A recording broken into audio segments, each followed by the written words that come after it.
Like, subscribe and get notified.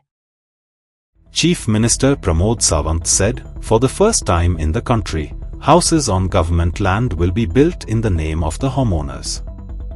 The people will have to pay a one-time fee and the house should be existing before 2016. The people of Mayam have suffered a lot for houses, so first of all, the forms for the Mahje Ghar house scheme are being distributed from Mayam village, Sawant said. लोकांच्या नावार कोणून दिना हे पयली खबर आसपाक जाय म्हणून हांव सांगता विथ मिनिमम कॉस्ट म्हणजे जर तुमचो हांवें तशें म्हटलां तर तेज्या पयलींची एनक्रोच आसत property if property encroach in 1990 किंवा 1980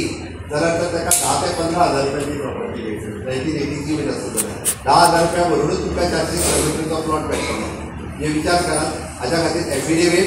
रेजिडन्स सर्टिफिकेट आनी तुमच्या घराचो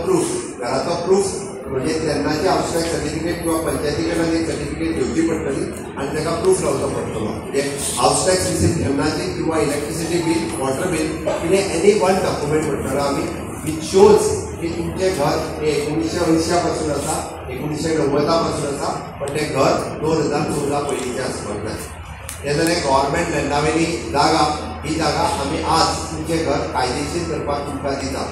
म्हणजे तुमचें घर हें तुमचें कायदेशीर जालें तिसरी गजाल हांव दिसता पयलींची म्हणजे जाका म्हणटा regularisation of the unauthorised construction ह्या पर्सनल जागेत घर बांदलेले जे आहा ते सुद्धा रेग्युलरायज करपा खातीर तांच्यांनी ताचो वेगळो फावंड हांगासर एवेलेबल आहा परत तेंच्यांनी केले व्हडले म्हणजे ते अप टू 100 स्क्वेअर मिटर पर्यंत व्हडली बिल्डींग सुद्दां तरी गांवांत बांदल्या मुगो ती रेग्युलरायज जातली आतां पंचायती मात मागीर पयशे भरपाचे कारण ती सुद्धा रेग्युलरायज करपाचें सरकारान डिसिजन घेतला बट तुमी म्हणटले की ती फुकट रेग्युलरायज जातली काय म्हणून फुकट जावची ना जेणी घर बांदपा खातीर जितके पयशे भरलेले सपोज तेणी सगळो टॅक्स मिळून तितलो 1 लाख रुपया जर नवें घर बांदतले कोणी सरकाराक दिला जाल्यार तितकेच पयशे आतांय बी regularisation of the unauthorised construction करता आसतना सरकाराक भरचें पडटलें पण तुका घर कायदेशीर आमी तें करून दिता ही संदी परत मेळची ना.